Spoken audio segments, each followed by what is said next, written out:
So அனைத்து மாணவர்களுக்கும் எனது அன்பான வணக்கங்கள். நம்ம இது வரைக்கும் என்ன பண்ணிகிட்ருக்கோம், ஒளியியல் பாடத்தில் பல்வேறு தலைப்புகளை மிகவும் ஜாலியாக பார்த்துட்ருக்கோமா. இப்போ அதில் ஒளியியல்னால் அதோடைய பண்புகள் பார்த்தோம்.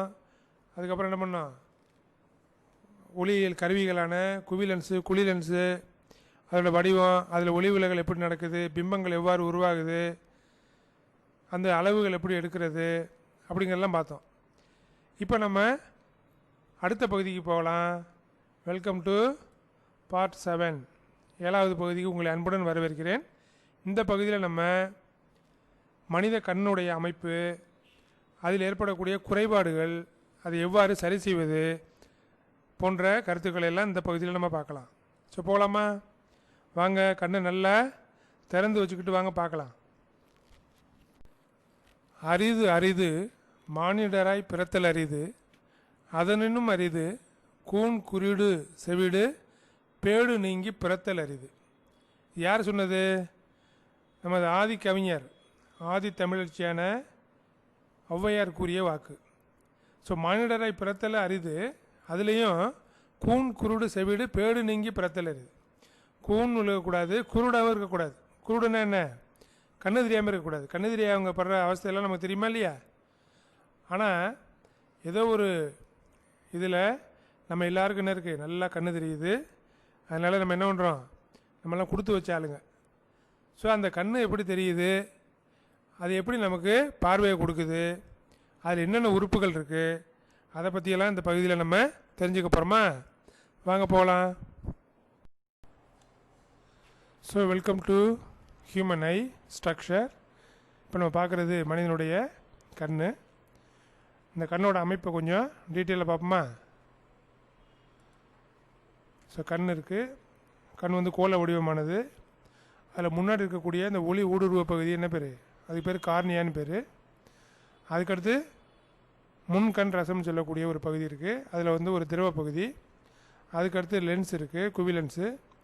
அதுக்கடுத்து பின்கண் ரசம்னு சொல்லக்கூடிய ஒரு திரவம், விஸ்கஸ் லிக்விட் நிரம்பிய ஒரு பகுதி. அதுக்கடுத்து விழித்திரைன்னு சொல்லக்கூடிய ரெட்டினா. அதுலேருந்து என்ன பண்ணுது, உணர்வு நரம்புகள் மூலமாக பிம்பத்தினுடைய தன்மை மூளைக்கு போகுது. அங்கேருந்து நம்ம பார்வையை உணர்கிறோம். சரியா? இப்போ வாங்க இன்னும் நம்ம டீட்டெயிலாக பார்ப்போம். இப்போ வாங்க நம்ம இப்போ மனித கண்ணுடைய அமைப்பை பற்றி தெரிஞ்சுக்குவோம். மனித கண்ணை வந்து குறுக்கால வெட்டினோம் அப்படின்னு வச்சுங்க, இப்போ நம்ம படத்தில் பார்க்குற மாதிரியான ஒரு அமைப்பு கிடைக்கும். இதில் பல பாகங்கள் இருக்குது. ஒரு பாகமும் ஒரு பணியை செய்யுது. ஸோ அது என்ன பணி செய்யுது அப்படிங்கிறத பார்ப்போம். பொதுவாக மனித கண் வந்து ஒரு 2.5 சென்டிமீட்டர் விட்டமுள்ள ஒரு கோள வடிவமான ஒரு உருண்டை.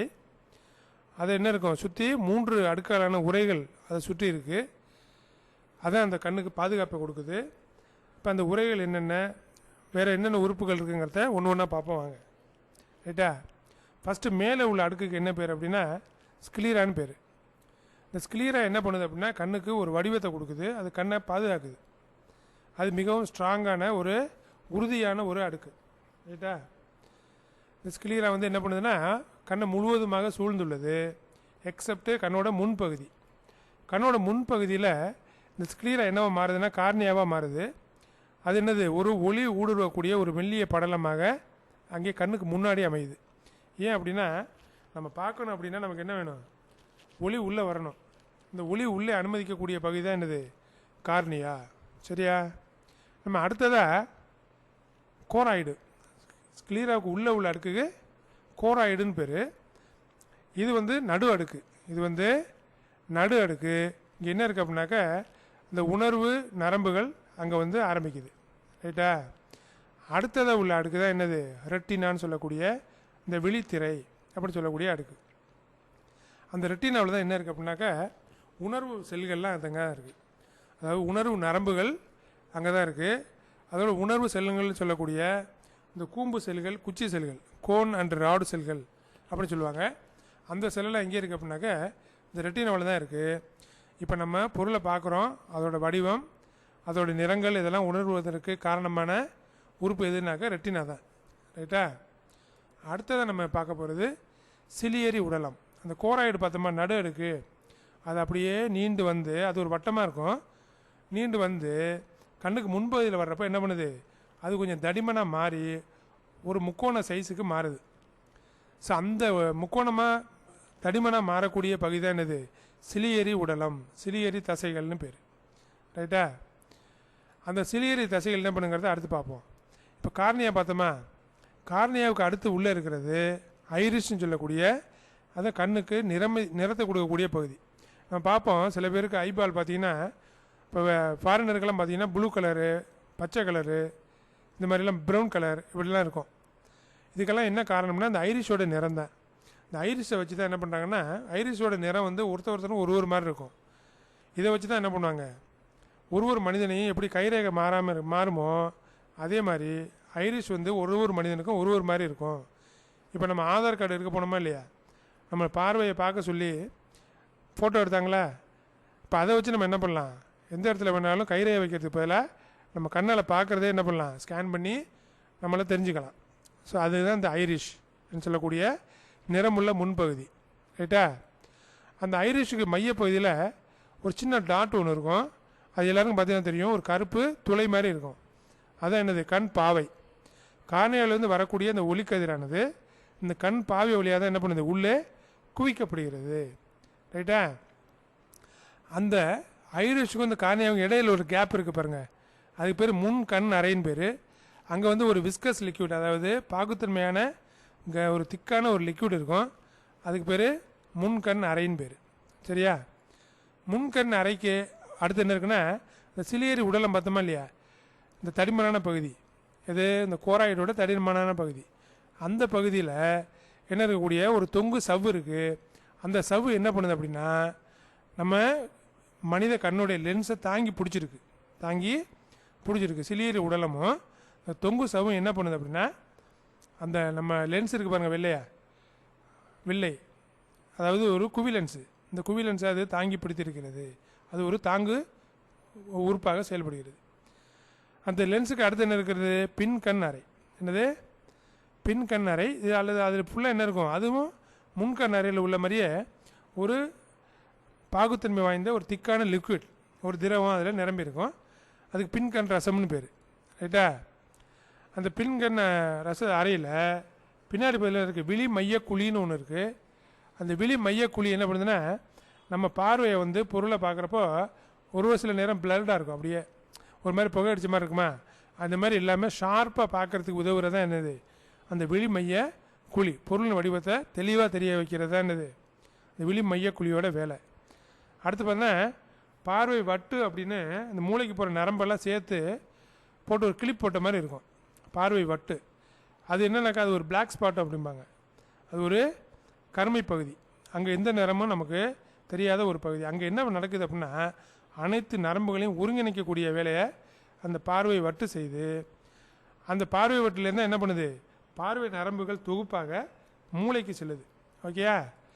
இப்போ நம்ம முக்கியமான ஆளை விட்டுட்டோம், அது வெளி லென்ஸு. இந்த வெளி லென்ஸ் எங்கே இருக்குது, மஸ்ட்டு கார்னியா, அதுக்குள்ளே முன்கண் அறை, அதுக்கடுத்து ஐரிஷ், அதுக்கடுத்து கண் பாவை. கண் பாவைக்கு அப்புறம் இந்த சிலியரி உடலமும் தொங்கு சவ்வும் சேர்ந்து தாங்கி இருக்கக்கூடிய வெளி லென்ஸ் இருக்குது. அந்த வெளி லென்ஸ் வந்து ஒரு குவி லென்ஸு. இது வந்து என்ன கொடுன்னா, இதில் ஒன்று சிறப்பு என்ன அப்படின்னாக்க, இந்த குவி லென்ஸுடைய குவிய தொலைவை நம்ம என்ன பண்ணலாம், மாற்றிக்கலாம். ஆய்வகத்தில் உள்ள குவி லென்ஸுடைய குவிய தொலைவை நம்ம மாற்ற முடியாது, ஏன்னா அது கண்ணாடி ரிஜிட்டாக இருக்கும். அதை நம்ம மாற்றினோம்னா உடஞ்சிரும். ஆனால் இங்கே என்ன பண்ணோம், இந்த சிலியரி உடலம் மூலமாக அது சுருங்கி விரிவதன் மூலமாக வெளி லென்ஸு தனது குவிய தொலைவை மாற்றிக்கொள்கிறது. இதை வச்சு தான் நம்ம என்ன பண்ணோம், இப்போ தொலைவில் பார்க்கணும்னு வச்சுக்கோங்க, அப்போ என்ன பண்ணுவோம், கண்ணை சுருக்கி ஒரு மாதிரி கூர்மையாக பார்ப்போம். அதே பக்கத்தில் உள்ள பொருளை பார்க்கணும்னு வச்சுக்கோங்க, ரொம்ப பக்கத்தில், அப்போ கண்ணை விரித்து வச்சுட்டு பார்ப்போம். அப்போ என்ன பண்ணுறோம் அப்படின்னா, பொருளுக்கு தகுந்த மாதிரி பொருள் தெளிவாக தெரிகிற மாதிரி நம்ம என்ன பண்ணுறோம், இந்த சிலியரி உடலத்தை கொண்டு வெளி லென்ஸுடைய குவிய தொலைவை ஈஸியாக மாற்றிக்கிறோம். இதுதான் மனித கண்ணுடைய அந்த உயிரியல் லென்ஸுக்கான ஒரு சிறப்பு. ஓகேயா? இப்போ நம்ம என்ன மனித கண் விவரி அப்படின்னா, இந்த மாதிரி படத்தை வரைஞ்சிட்டு என்ன பண்ணுறோம், பாகங்கள் எல்லாத்தையும் குறிச்சிட்டு ஒரு பாகத்தையும் இப்போ நான் சொன்ன மாதிரி என்ன பண்ணலாம், கிடுகிடுன்னு எழுதிடலாமா? ஓகே, வாங்க இன்னும் கொஞ்சம் டீட்டெயிலாக பார்ப்போம். இப்போ கண்ணோட அமைப்பை பற்றி நம்ம தெரிஞ்சுக்கிட்டோமா? இப்போ அதில் உள்ள உறுப்புகள் எங்கே இருக்குது, அதோட பணி என்னங்கிறத உங்களுக்கு ஈஸியாக புரியணுங்கிறதுக்காக ஒரு அட்டவணையாக கொடுத்துருக்கேன். இந்த அட்டவணையை அப்படியே என்ன பண்ணுறீங்க, அப்படியே பாஸ் பண்ணிவிட்டு வரிசையாக படித்து புரிஞ்சுக்கோங்க. தெரியலைன்னா முன்னாடி போய் அந்த படத்தையும் நல்லா பார்த்துக்கிட்டு திரும்ப வந்து பாருங்கள். ஓகேயா? இப்போ விறுவிறுன்னு பார்த்துருவோமா? இப்போ எங்கே இருக்குது கார்னியாங்கிற பகுதி விழிக்கோளத்தோட முன்பகுதியில் இருக்குது. அது என்ன பண்ணுதுனாக்கா ஒளியை விலகலகடை செய்து விழி லென்ஸின் மீது குவிக்குது. அடுத்ததாக இருக்கக்கூடிய உறுப்பு ஐரிஷ். இது வந்து எப்படி இருக்குனாக்கா ஒளிப்பட கருவியின் முகப்பு மாதிரியே இருக்குது. ஒளிப்பட கருவினா என்ன, ஃபோட்டோ கேமராவில் ஷட்டர்னு ஒன்று இருக்கும் பாருங்கள். ஓப்பன் பண்ணாக்கா ஷரட்டுன்னு ஒரு சவுண்டு வருதா, அந்த ஷட்டர் ஓப்பன் ஆகிறதுல தான் சவுண்டு வருது ஃபோட்டோ எடுக்கிறப்போ. ஸோ அந்த ஐரிஷ் அப்படிங்கிறது ஒளிப்பட கருவியின் முகப்பு மாதிரி இருக்குது. அது லென்ஸ் கண் லென்ஸ் இருக்கு இல்லையா, அதுக்கு முன்னாடி இருக்குது.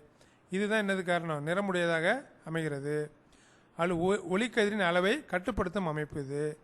அடுத்து கண் பாவை அப்படின்னு சொல்லக்கூடியது அந்த ஐரிஷோட மையமாக இருக்கக்கூடிய இந்த கருப்பான ஒரு டாட். ஸோ இது என்ன பண்ணுது, ஒளிக்கதிர் இதன் வழியே விழித்திரையை அடைவதற்கு இது காரணமாக அமையுது. அது விழித்திரை அப்படின்னாக்க ரெட்டினான்னு சொல்லக்கூடிய விழித்திரை. இது விழிக்கோளத்தின் பின்புற உட்பரப்பில் இருக்குது. பொருளின் தலைகீழான மெய் பிம்பத்தை இங்கே உருவாக்குது. அடுத்து சிலியரி தசைகள்னு இந்த லென்ஸை தாங்கி இருக்கக்கூடிய தசைகள். அது வெளி லென்ஸை தாங்குபவை, வெளி லென்ஸின் குவிய தொலைவை மாற்றி அமைப்பவை. அடுத்ததாக வெளி லென்ஸு அல்லது குவி லென்ஸுன்னு சொல்லுவோம். குவி லென்ஸு மாதிரியே இருக்குது. அது கண் பாவையை அடுத்திருக்கு. கண் பாவை வழியே ஒளிக்கதிரை பெற்று விழித்திரையில் தலைகீழான மெய் பிம்பத்தை தோற்றுவிக்கிற வேலையை தான் எது செய்யுது, வெளி லென்ஸ் செய்யுது. அடுத்து பார்வை நரம்புகள். இது ரெட்டினாவிலேருந்து மூளைக்கு போகுது. இது என்ன பண்ணுது, தலைகீழான பிம்பத்தை மூளைக்கு எடுத்து செல்வது இதோட வேலை. மூளை என்ன பண்ணுது, அந்த தலைகீழான பிம்பத்தை நேராக்கி நமக்கு பார்க்க செய்யுது. ஸோ இவ்வளோ இதை அட்டவணை அப்படியே எழுதினா கூட போதும். படத்தை போட்டு இந்த அட்டவணை எழுதினாவே உங்களுக்கு முழு மதிப்பெண் கிடைக்கும். ஸோ பாருங்கள், கார்னியாவிலிருந்து ஐரிஷ் வழியாக ஒளிக்கதிர் உள்ளே போகுது, போய் லென்ஸில் பட்டு விழித்திரையில் குவியுது. விழித்திரைக்கு போனதுக்கு அப்புறம் என்ன ஆகுது, பார்வை நரம்புகள் மூலமாக மூளைக்கு அந்த பிம்பம் எடுத்து செல்லப்படுது. அங்கே என்ன பண்ணுது, மூளை அந்த இமேஜை திருப்பி நேராக்கி நமக்கு பார்வையாக காமிக்குது. ஸோ விழி எப்படி செயல்படுதுன்னு பார்த்தீங்களா?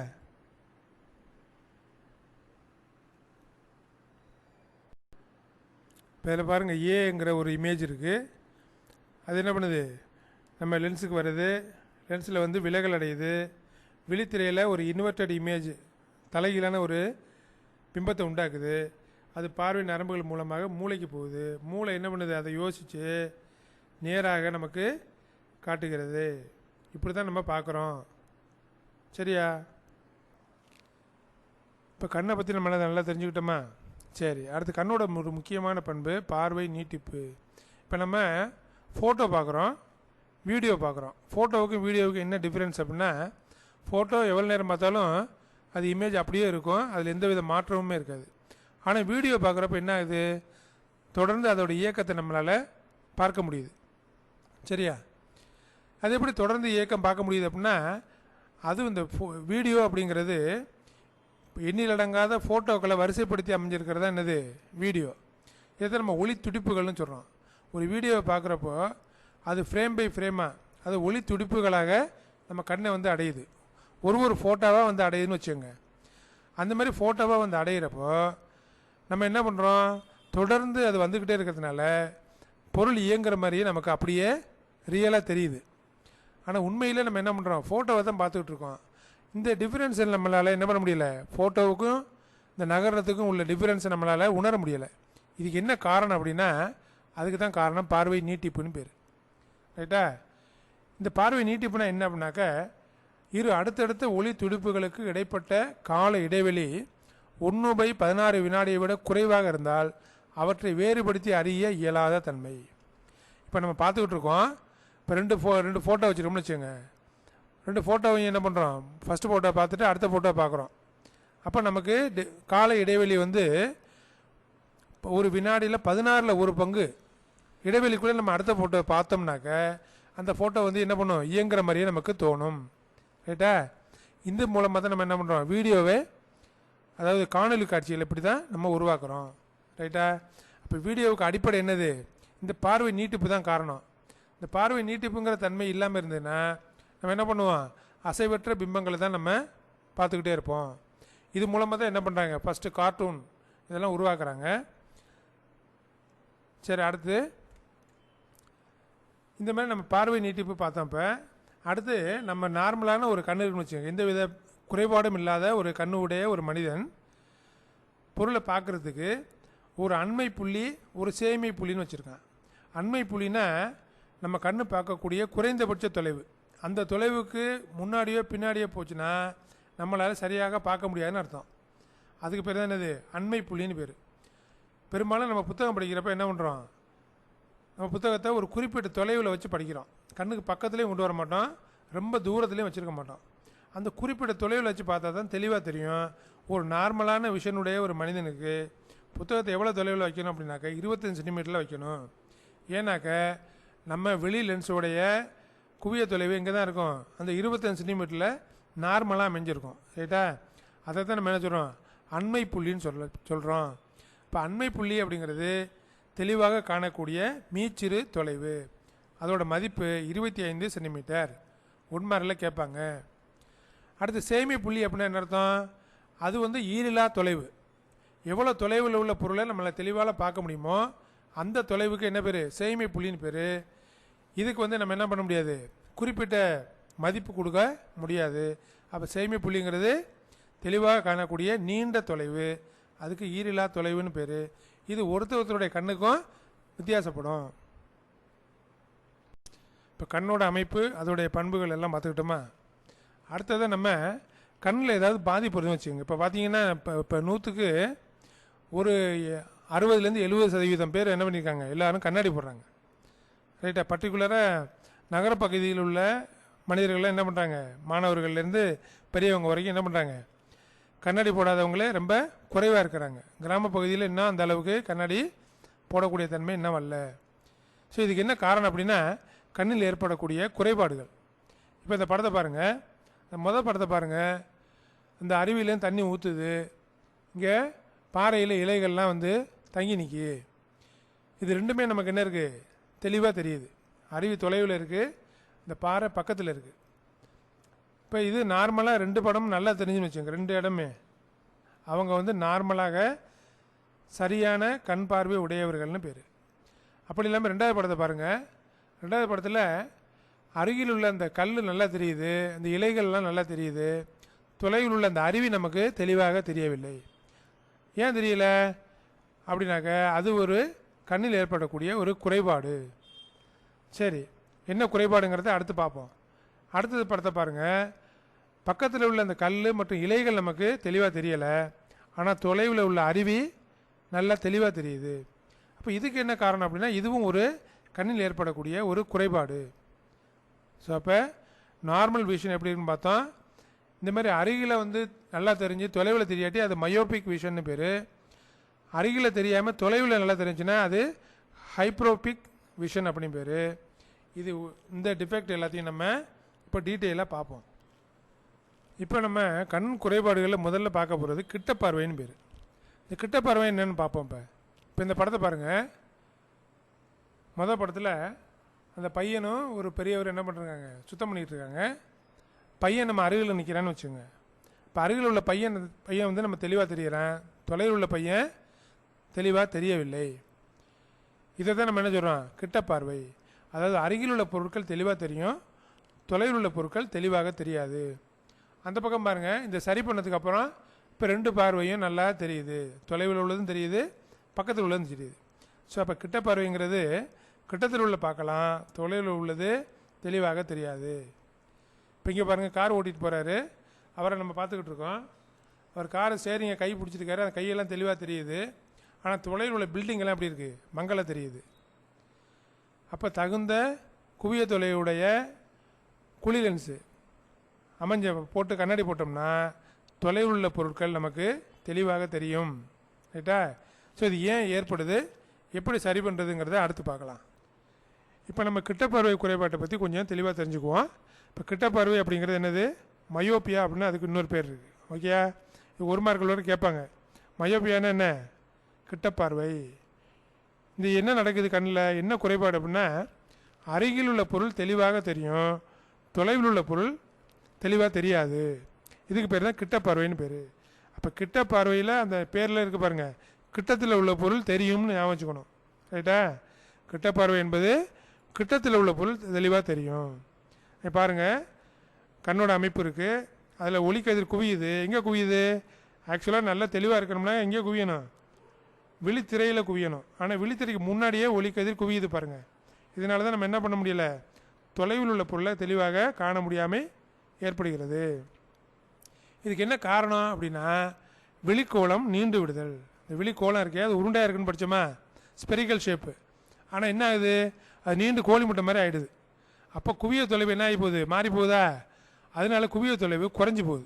குவிலன்ஸோட குவிய தொலைவு குறைஞ்சி போகுது. அதனால லென்ஸிற்கும் விழித்திரைக்கும் இடையே தொலைவு அதிகரிக்குது.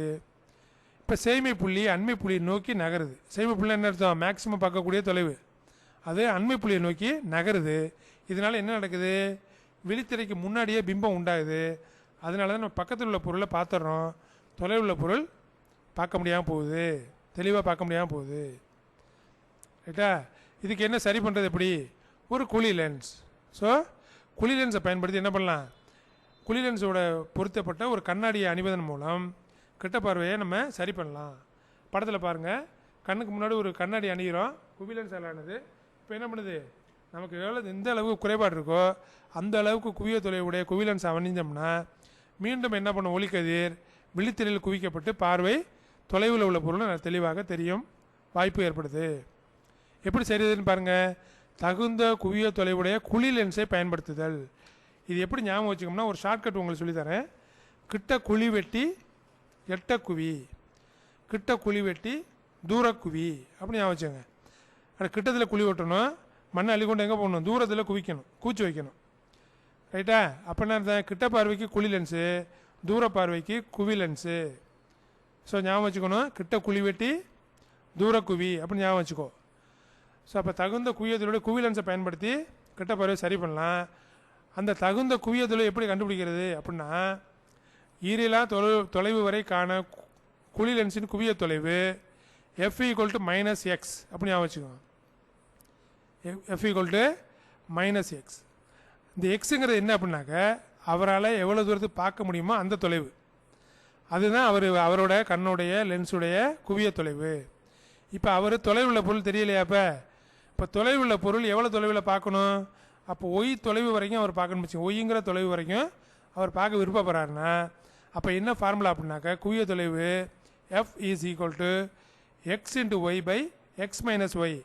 இந்த ஃபார்முலாவை வச்சு குவிய தொலைவோட குழி லென்ஸை நம்ம தயாரித்தோம்னா அதை போட்டுக்கிட்டு என்ன பண்ணுவார், அவர் தொலைவில் உள்ள பொருட்களையும் எளிமையாக பார்க்கக்கூடிய வாய்ப்பு ஏற்படுது. ஸோ கிட்ட பார்வையை பற்றி தெளிவாக தெரிஞ்சுக்கிட்டோமா? எதுவும் மறக்கக்கூடாது, கிட்ட பார்வைன்னு மயோப்பியா சரி செய்கிறதுக்கு குழி லென்ஸ். ஓகே. ஸோ இவர் என்ன பண்ணுறாரு, பக்கத்தில் ஒரு புக்கை வச்சுக்கிட்டு கண்ணாடி போட்டும் தெரியல, அப்போ என்ன பண்ணுறாரு, கண்ணை உறுத்தி சுருக்கி ரொம்ப ஸ்ட்ரெயின் பண்ணி படிக்கிறார். ரைட்டா? இப்போ நான் பார்க்குறேன், இப்போ எனக்கு வந்து குறைபாடு இருக்குன்னு வச்சுக்கோங்க, கண்ணில் ஏதோ ஒரு குறைபாடு. இப்போ பக்கத்தில் உள்ள பையன் எனக்கு தெளிவாக தெரியலை, பிளட் ஆகிறான் அப்படியே. ஆனால் தொலைவில் விளையாண்டுருக்க குழந்தைங்க, அந்த பால், அந்த கடற்கரை மணலெல்லாம் எப்படி இருக்குது, தெளிவாக தெரியுது. அதே மாதிரி இப்போ நான் கிளாஸ் எடுத்துக்கிட்டு இருக்கேன், எனக்கு முன்னாடி உள்ள ஸ்டூடெண்ட்டோட முகமெல்லாம் எனக்கு தெளிவாக தெரியலை, ஆனால் தொலைவில் இருக்கக்கூடிய பின்னாடி இருக்கக்கூடிய ஸ்டூடெண்ட்டோட முகம் தெளிவாக தெரியுது. இப்போ பையன் படிக்கிறான், கண்ணாடி போட்டிருக்கான். அம்மாவுக்கு வந்து 40 வயசு, பையனுக்கு வந்து 10 வயசு. பையன் கண்ணாடி போட்டான், அம்மாவுக்கு கண்ணாடி போடல, கண்ணு தெளிவாக தெரியுது. என்ன காரணம்? அவங்க கண்ணில் எந்த வித குறைபாடும் ஏற்படலை. ஏன் குறைபாடு ஏற்படலை? அவங்க பேலன்ஸ்டு டயட், நல்ல சாப்பாடு, நல்ல உடற்பயிற்சி, நல்ல உறக்கம், இதெல்லாம் இருந்தால் என்ன பண்ணாது, நமக்கு இந்த கண்ணில் இந்த குறைபாடெலாம் வராது.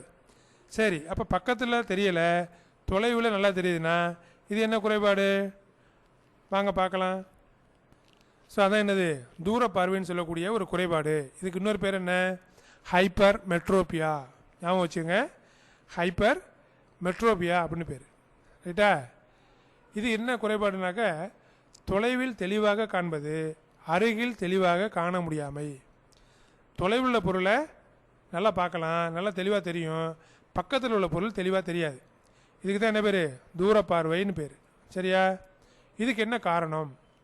அப்படியே இந்த கிட்ட பார்வைக்கு ஆப்போசிட் பாருங்கள், விழிக்கோளம் சுருங்கி விடுது. கிட்ட பார்வை என்ன பண்ணும்? நீண்டு விடுன்னு பார்த்தோமா கோழி முட்டை சைஸில். இங்கே என்ன இது? விழிக்கோளம் சுருங்கி போகுது. ஸ்பியர் அதாவது உருண்டையாக உள்ளது சுருங்கிடுது. அப்போ வெளி லென்ஸின் குவிய தொலைவு அதிகரிக்குது. அப்போ வெளி லென்ஸோட குவிய தொலைவு என்ன ஆகுது? அதிகரிக்குது. அதனால லென்ஸிற்கும் விழித்திரைக்கும் இடையேயான தொலைவு குறைஞ்சி போகுது. பக்கத்தில் நெருங்கி வந்துருச்சு. விழித்திரை லென்ஸு பக்கமாக நெருங்கி வந்துருச்சு. இப்போ என்ன ஆகுது? இந்த அண்மை புள்ளின்னு சொல்லக்கூடிய 25 சென்டிமீட்டரில் வச்சா தெளிவாக தெரியணுமா இல்லையா? அந்த அண்மை புள்ளி சேய்மை புள்ளியை நோக்கி நகருது. ஸோ அண்மை புள்ளி என்ன பண்ணுது? சேய்மை புள்ளியை நோக்கி நகரத்துனால தொலைவில் உள்ள பொருளை பார்க்க முடியாமல் போகுது. இதுக்கு இன்னொரு காரணம் என்னன்னாக்க, இதனால விழித்திரைக்கு அப்பால் பிம்பம் தோன்றுகிறது. விழித்திரைக்கு பின்னாடி நம்ம புரடியில் போய் என்ன பண்ணுது? பிம்பம் தோன்றுறது. அதனால தான் நம்ம என்ன பண்ண முடியல? தொலைவில் உள்ள பொருளை பார்க்குறோம், அருகில் உள்ள பொருளை பார்க்க முடியாமல் போகுது. ரைட்டா? இந்த படத்தில் பாருங்கள் தெரியும். ஃபஸ்ட்டு படத்தில் குறைபாடுள்ள கண்ணு ஒளி எங்கே குவிக்குது? விழித்திரைக்கு பின்னாடி போய் குவியுது. அப்போ நம்ம என்ன பண்ணுறோம்? அதை சரி பண்ணுறதுக்கு ஒரு குவி லென்ஸை பயன்படுத்துகிறோம். கிட்ட குழி வெட்டி தூர குவி. அப்போ தூர பார்வை குவி லென்ஸு. இப்போ குவி லென்ஸ் மூலமாக தகுந்த குவிய தொலைவுடைய குவி லென்ஸை பயன்படுத்தி ஒளி என்ன பண்ணுறோம்? மீண்டும் ரெட்டினாவில் குவிக்கிறோம். அப்போ நமக்கு பார்வை தெளிவாக தெரியுது. அப்போ ஈரிலா தொலைவு வரை காண குவி லென்ஸின் குவிய தொலைவு F = D. அப்போ அவர் இப்போ நார்மலாக அவர் குறைபாடு உள்ளவர் பார்க்குறாரு. அவருக்கு எந்த தொலைவு வரைக்கும் தெளிவாக தெரியுது அப்படின்னா டிங்கிற தொலைவு வரைக்கும் தெளிவாக தெரியுதுன்னு வச்சுக்குவோம். அப்போ கேபிட்டல் டி அவர் வந்து என்ன பண்ணுறாரு? இப்போ கிட்ட உள்ள பொருளை பார்க்கணும். அந்த தொலைவு கேபிட்டல் டின்னு வச்சுக்கிட்டோம்னா இப்போ அவருக்கு எந்த விதமான லென்ஸு பொருத்தணும் அப்படிங்கிறத எப்படி கண்டுபிடிக்கிறது? அதோட குவிய தொலைவை கண்டுபிடிச்சிட்டோம்னா அந்த லென்ஸை தயாரித்து அவருக்கு கண்ணாடி செஞ்சு போட்டுக்கலாம். அதுக்கான formula F = small d × capital D by small d minus capital D. அப்போ டிங்கிறது என்னது? அவருக்கு இப்போ சரி செய்ய வேண்டிய தொலைவு. சரியா? இப்போ தூர பார்வையை பற்றி தெளிவாக தெரிஞ்சுக்கிட்டோமா? இதை மீண்டும் மீண்டும் பார்த்துக்கோங்க. கிட்ட பார்வையும் தூர பார்வையும் அதோட வேறுபாடு நமக்கு பிக் கொஸ்டினில் இருக்குது. இது அடிக்கடி கேட்கக்கூடிய ஒரு எளிமையான கேள்வி. ஒரு அட்டவணையாக நம்ம என்ன பண்ணிடலாம்? இதெல்லாம் இதை நல்லாக புரிஞ்சுக்கணும். திரும்ப திரும்ப பாருங்கள். ஓகே. ஸோ அடுத்ததாக நம்ம பார்க்க போகிறது விழி ஏற்பமைவு திறன் குறைபாடு அப்படின்னு சொல்லக்கூடிய ஒரு கண் குறைபாடு. இது எதனால் வருதுன்னா வயது முதிர்வு தூர பார்வைன்னு இதுக்கு இன்னொரு பேர் உண்டு. அப்போ வயது முதிர்வால் வரக்கூடிய ஒரு குறைபாடு. இதுக்கு இன்னொரு பேர் என்னக்கா ப்ரைஸ் பயோப்பியா அப்படின்னு பேர். இது பேர் என்ன? ப்ரைஸ் பயோப்பியா. ரைட்டா? இது என்ன வந்தால் என்ன நடக்கும்? அருகில் உள்ள பொருட்கள் தெளிவாக காண இயலாது பொதுவாக. இதுக்கு என்ன காரணம்னா வயது முதிர்வால் சிலியரி தசைகள் வலுவிழந்து விடுதல். சிலியரி தசை என்ன பண்ணுதுன்னு சொன்னால் அந்த லென்ஸை சுருக்கி விரித்து குவிய தொலைவை மாற்றி பொருளை தன்மைக்கு ஏற்ப மாதிரி மாற்றுது. அதை செய்ய முடியாமல் போயிடுது. ஏன்னாக்கா அது தொடர்ந்து இயங்குது. இப்போலாம் நமக்கு குறைஞ்ச வயசுலேயே நமக்கு இந்த குறைபாடு வருவதற்கான வாய்ப்பு இருக்குது. ஏன்னாக்கா நம்ம என்ன பண்ணுறோம்? பொழுதுனைக்கும் செல்ஃபோனு, கம்ப்யூட்டர், டிவி இது மாதிரி எலக்ட்ரானிக் கேட்கெட்ஸை நம்ம பார்த்துக்கிட்டே இருக்கோம். அப்போ அந்த அதில் பிம்பங்கள் வந்து நகரத்துக்கு தகுந்த மாதிரி நம்ம குவிலன்ஸ் என்ன பண்ணுது? அங்கேயும் இங்கேயும் அலைப்பாயுது. அப்போ என்ன ஆகுது? 100 வயசு வரைக்கும் செயல்படக்கூடிய அந்த சிலியரி தசை 50 வயசில் என்ன பண்ணுது? வலுவிழந்து போகுது. ரைட்டா? இப்போ கீழே உள்ள படத்தை பாருங்கள். ஒரு லேடி வந்து ஒரு ஃபால்ஸ் கிட்ட நிற்கிறாங்க. இப்போ நம்ம அதை பார்க்குறோம். நம்ம கண்ணோட பார்வை நார்மலாக இருந்துச்சுன்னா ஃபஸ்ட்டு படத்தில் உள்ள மாதிரி தெரியும். நமக்கு ஏதாவது குறைபாடு விழி ஏற்பமைவு திறன் குறைபாடுனாக்கா 2வது படத்தில் உள்ள மாதிரி தெரியும். புரியுதா இல்லையா? சில நேரம் என்ன எனக்குன்னா கிட்ட பார்வை தூர பார்வை 2 குறைபாடும் ஏற்படுவதற்கான வாய்ப்பு இருக்கும். ஏன்னாக்கா சிலியரி தசை வேலை செய்யாட்டி கிட்டத்தில் உள்ள பொருளும் பார்க்க முடியாது, தூரத்தில் உள்ள பொருளும் பார்க்க முடியாது. அப்போ இந்த குறைபாடை நீக்கிறதுக்கு என்ன பண்ணணும் அப்படின்னா நம்ம இரு குவிய லென்ஸு அப்படிங்கிற லென்ஸை பயன்படுத்தணும். இரு குவிய லென்ஸுனால் என்னக்கா குழி லென்ஸு குவி லென்ஸ் ரெண்டும் இணைந்த கண்ணாடி. ரைட்டா? அந்த கண்ணாடியில் மேல்புறம் குழி லென்ஸ் இருக்கும், கீழ்ப்புறம் குவி லென்ஸ் இருக்கும். நீங்கள் சில பேரை பார்த்தீங்கன்னா தெரியும், கண்ணாடி போட்டிருந்தாங்கன்னா கண்ணாடியில் நடுவில் ஒரு கோடு இருக்கும். அந்த கோடு என்ன? அந்த கோட்டுக்கு மேலே குழி லென்ஸும் கோட்டுக்கு கீழே குவி லென்ஸும் இருக்கும். இந்த கண்ணாடியை போட்டுக்கிட்டோம்னா நம்ம என்ன பண்ணிக்கலாம்? தொலைவில் உள்ள பொருள் பக்கத்தில் உள்ள பொருள் ரெண்டுமே ஈஸியாக பார்க்கலாம். சரியா? அதனால தான் என்ன பண்ணணும்? கண்ணுக்கு போதுமான அளவு ஓய்வு கொடுக்கணும். பஸ்ஸில் போகிறப்போ வண்டியில் போகிறப்பெல்லாம் என்ன பண்ணக்கூடாது, புக்கு படிக்கக்கூடாது. டிவியை பொழுதுனைக்கும் உட்காந்து பார்த்துட்டு இருக்கக்கூடாது. கம்ப்யூட்டரையும் செல்ஃபோனையும் என்ன பண்ணக்கூடாது, ரொம்ப நோண்டிக்கிட்டே இருக்கக்கூடாது. ஓகேயா? ஸோ அடுத்து நம்ம பார்க்க போகிறது குறைபாடு பார்வை சிதறல் குறைபாடு, ஆஸ்டிக்மேட்டிசம்னு பேர். இது உங்கள் படத்தை பார்த்தாலே தெரியும் உங்களுக்கு. ஒரு நார்மலான ஒரு இயற்கையான பார்வை உடையவர் இருட்டில் போயிட்டுருக்காரு நைட்டில். அப்போ வண்டியில் வெளிச்சமெல்லாம் வந்துக்கிட்டு இருக்கு. வெளிச்சம் எப்படி தெரியுதுன்னு பாருங்கள். அதே வந்து இந்த ஆஸ்டிக்மேட்டிசம் சொல்லக்கூடிய பார்வை சிதறல் குறைபாடு உள்ளவங்களுக்கு எப்படி தெரியுது பாருங்கள். ஒரு லைட் என்ன பண்ணுது, மேலே இங்கேயும் வானத்துக்கும் பூமிக்கும் ஒன்றா தெரியுது. இந்த மாதிரி இருக்கிற குறைபாடு தான் என்னது, பார்வை சிதறல் குறைபாடு. ஓகே. ஸோ குறைபாடுனா என்ன, பார்வை சிதறல் குறைபாடு என்ன அப்படின்னா, இணையான மற்றும் கிடைமட்ட கோடுகளை காண இயலாமை. இணையான கிடைமட்ட கோடுகளை காண இயலாது. அப்போ மேலையும் கீழே என்ன பண்ணும், ஒளியானது சிதறடிக்கப்படுது. இங்கே அவரோட கண்ணில் இருந்து. சரியா?